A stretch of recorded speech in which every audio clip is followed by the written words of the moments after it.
Dr. Erica Smith, your people's choice for City Council, with a vision for progress and the fortitude to make it happen. I am committed to moving us forward. I am not just a candidate, I am a fighter for you. With myself on the City Council, you can expect a real change and a community that thrives. Vote for Dr. Erica Smith because together we're building a better tomorrow. To learn more about me and my campaign, go to www.ericaforlasvegas.com, paid for by the Vote Dr. Smith Committee.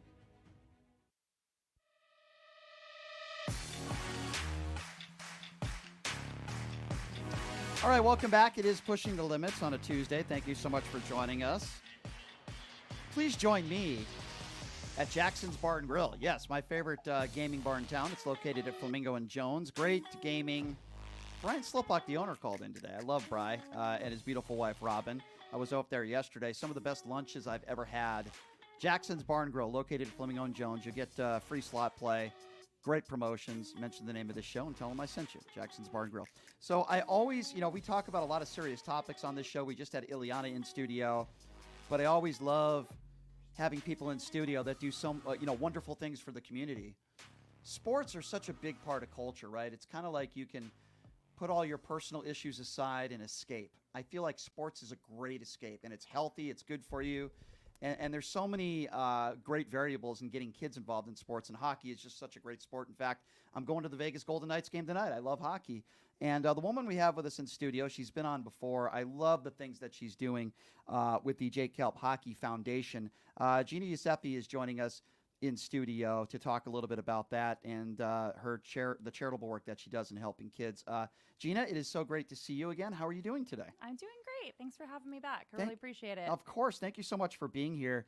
And, I mean that wholeheartedly. Like, I remember growing up as a kid, I don't know what I would have done if I wasn't able to play sports. Now, I didn't really play a lot of hockey growing up, but I was involved in a lot of sports. Right. I was a goalie in deck hockey I played, but...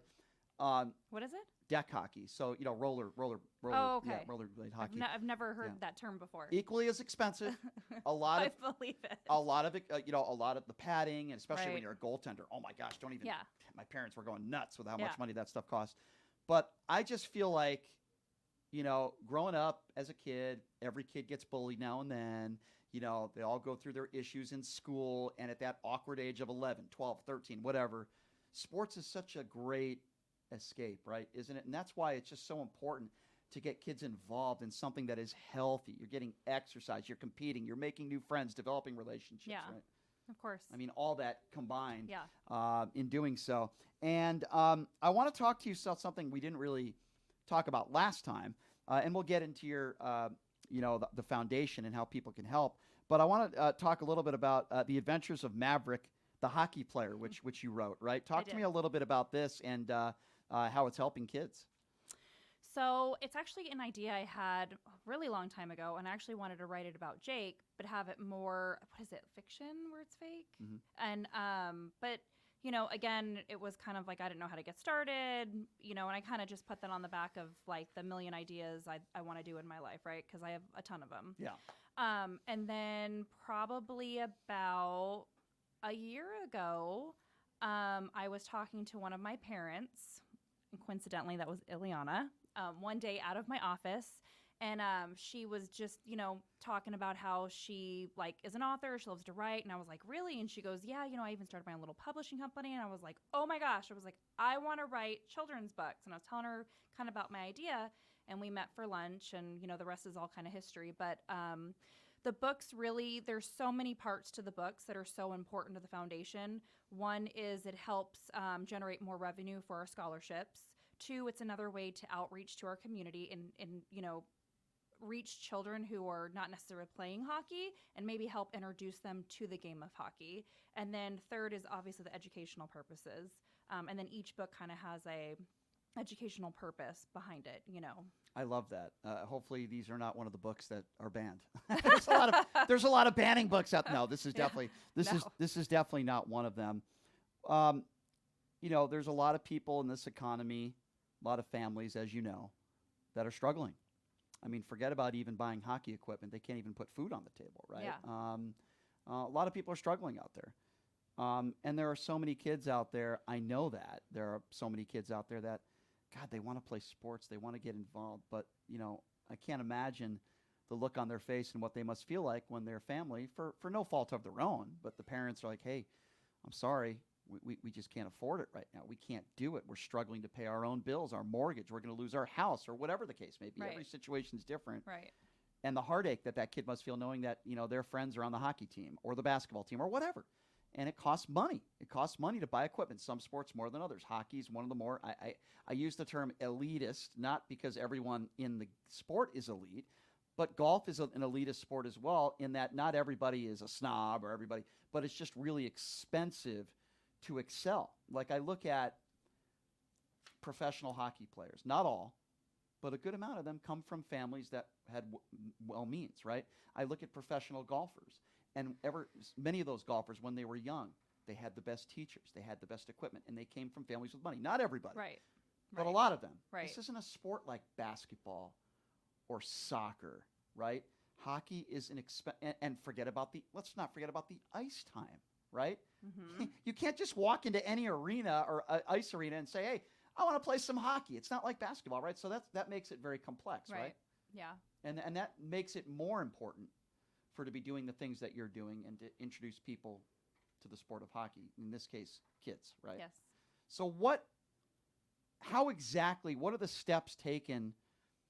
And I know we talked a little bit about this last time.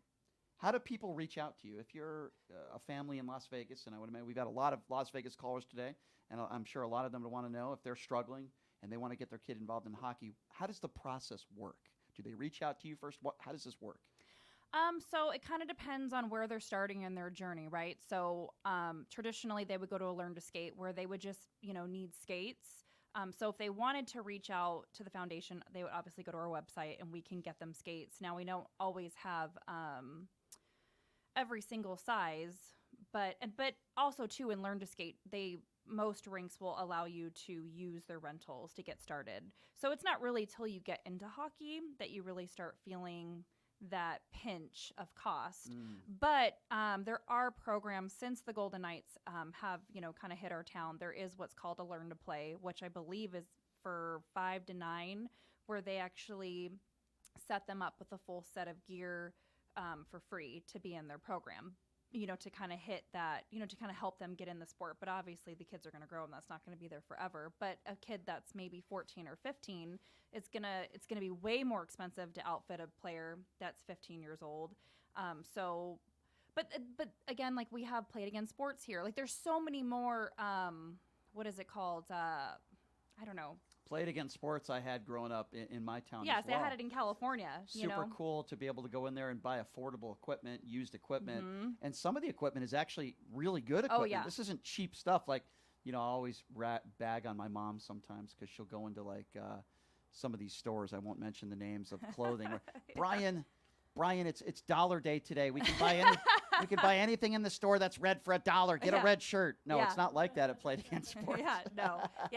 But no, I mean, definitely, they would just reach out to us and we kind of did a transition at the rink. So I have to get a nice closet full of donations again. So I'm actually going to move it to a storage unit, but they would just reach out to us and we would help facilitate, gear for Gotcha. a family. So I want to give this out again. You hear the advertisements or commercials or whatever you'd like to call them with Gina talking about the foundation, but I want to give it out on the air now. If you want to help in this community, it doesn't matter where in the country you are. There's people that listen all over the country to this show, but if you want to help and donate to this foundation, the first thing you need to do, correct me if I'm wrong, Gina, is go to the website, which is hockeyforkids.org, Correct. where it gives out all the information on the contacts of how you can get involved. If you need help and your kids need help in getting equipment, if you'd like to donate, doesn't matter what it is. It could be $5, it could be $500, whatever, right? You donate what you can, and all of that money, right? 100% of that money is going towards buying equipment and helping these kids, right? And scholarships, yes. Which is so cool. Talk to me a little bit about the scholarship aspect of this. So I have 2 scholarships presently. The first one is Jake Kielb's travel scholarship. That one is geared towards kids who are in the travel, that made a travel team, but need help with their dues for the year. So we take in applications. I believe our application process is currently open. And then we look at, I have a panel, I'm not involved in it, but I have a panel and they decide who is the highest need. But depending on, like, we had 5 candidates last year and we were able to facilitate to help out each of the 5 families. So nobody walked away without any help. Wow. So that's the first one. And then our second one is called the Alex Bush, like the scholarship or the goalie scholarship memorial scholarship. I've totally just slaughtered that. But anyway, so that one's extra dear to the foundation because that scholarship was put in place after a young boy. His name was Alex Bush, and he passed away in 2020. He was crossing the street, and unfortunately, a distracted driver hit him. But the story behind him is his family actually reached out to me. I can't remember when, 2018, and Alex wanted to become a goalie. He wanted to transition from a player to a goalie, and his family couldn't afford it. And at that time, I didn't really have a whole lot of goalie gear. That's when I was still in my beginning days. And then randomly one day, I got a phone call, and some family donated a full set of goalie gear, and Alex ran to my house with his dad, and they happened to fit it on, and it fit him perfectly from head to toe, and he was on his goalie journey.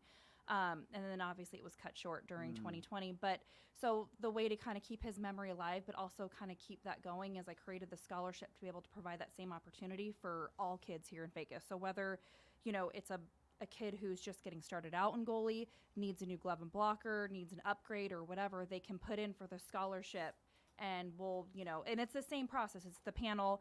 Our goal at the end of the process is we try to give to everybody and not have any child walk away without some type of help. And you wrote this book, Alex the Goalie, right? I did. I wrote it in memory of him. Yeah, which is so cool.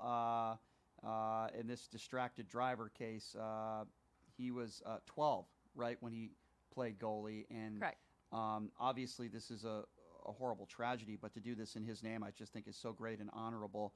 And while it's tragic what happened, I think it's just, I'm sure it brings a smile to the face of his family members, and knowing that at least he was able to play hockey for a little bit. Yeah. Obviously, we wish this didn't happen, but at least he was able to play hockey, right, and do his dream, which is cool. You also wrote the Puck Hog, right, and the Hockey Sisters Club, and all proceeds, right, go to the foundation to assist in these scholarship programs, which is cool. Talk to me about some of these other books that you wrote. So the Hockey Sister Club is currently an illustration, but there's like 100 books I want to write. And they're all based on my youngest son, Maverick, and all his little adventures at the rink.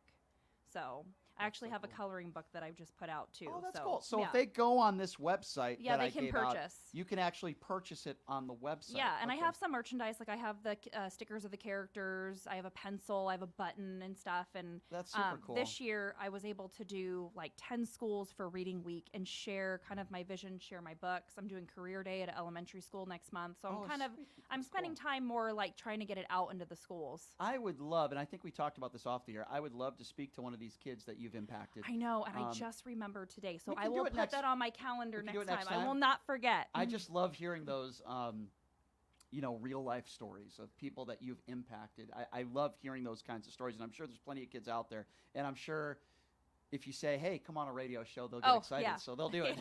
I would really love to hear that. I see the joy of it could be at a Knights game or it could be anywhere. Just watching a kid get a hockey stick or a souvenir or something. They love stuff like that, and to be able to put on their own gear and to learn the game is pretty darn cool. Pretty darn cool. What is that like for you personally, by the way, to see for the first moment a child the joy of, it's almost in a way like opening up a gift on Christmas morning, right? Seeing a kid get his own hockey equipment. Have you had parents come to your place, because I know you have a lot of extra equipment that you give out, where you'll see a kid for the first time get his hockey stick or hold it for the first time? Yeah. And, I mean, that's got to be a pretty nice, pretty cool moment, I would imagine. It is, yeah. I don't think there's English words that could describe like how it makes me feel. It's just something that I love, and it's something that I'm passionate about, And sometimes when you love something in that caliber, it's very hard to describe it to people. Yeah.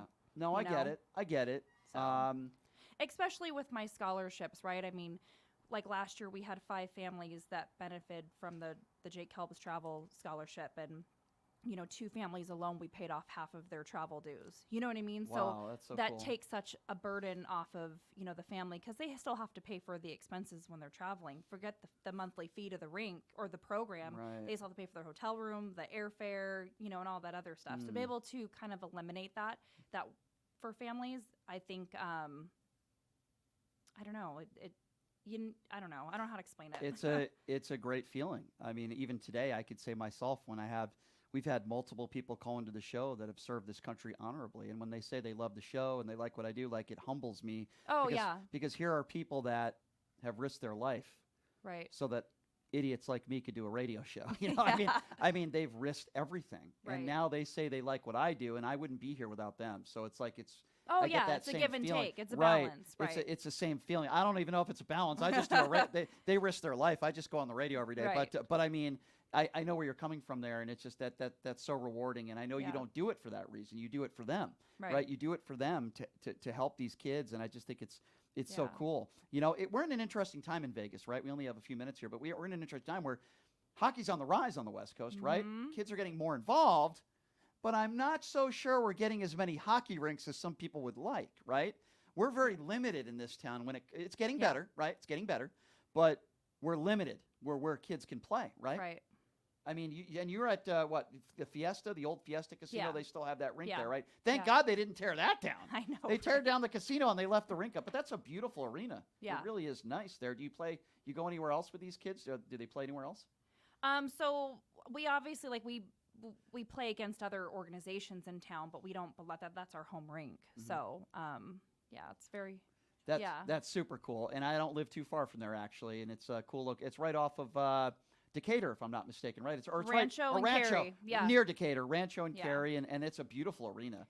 It's been around since the 90s. It came from Yeah. the Santa Fe Casino. Yes, so. it's absolutely beautiful. So we only have a few minutes left here. So what I want to do is I want to give you the opportunity again. Now I've given out the website, which is hockeyforkids.org, and obviously that's where we want people to go to learn a little bit more about what you do. But what's the number one question that you get about your organization, like from people that maybe don't have as much information as they might need? What's the one thing that you want people to know that they ask you all the time, if you had to think of something?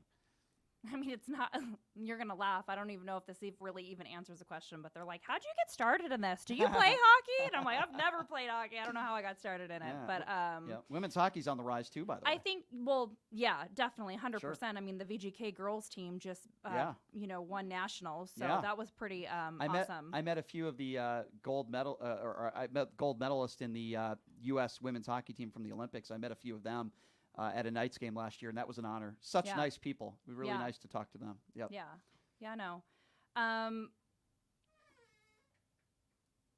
There's not a lot of women ran organizations in our state. So the number one question I really do get is, how did I get started in this? How did you get started in this? Why are you doing this? Right. That's normal. Yeah. People ask me that in radio all the time too. So Yeah, how'd you get started in radio? How'd you get started in Yeah, this, yeah. I just wanted to call people buffoons since I was 12 years old. That's what Yeah. different reasons, you and me. But no, in all seriousness, Gina, thank you so much for what you do.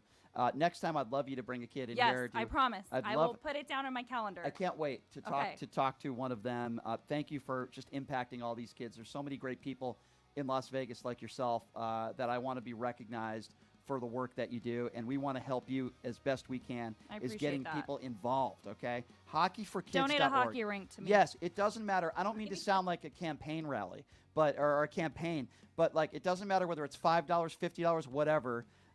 Please donate to hockeyforkids.org. Gina, thank you so much for being here. I appreciate you. Thank you very much. Yeah, and we look forward to Happy talking to you birthday, again. by the way. Thank you, and I look forward to you coming in again.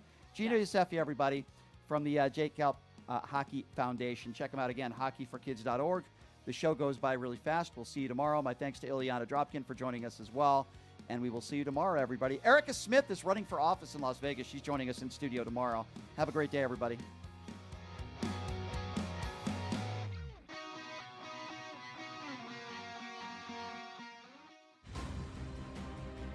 My name is Hunter Kane, and I'm talking with you for a call to action for our veterans in Clark County.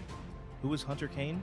Well, I'm a decorated combat veteran, veteran community leader, and candidate for Clark County Commission. Do you know no veteran has served on the commission in nearly 30 years, which is why our veteran homelessness, unemployment, and suicide rates are out of control. So here's the call to action. June 11th, vote veteran. Vote Kane for Clark County.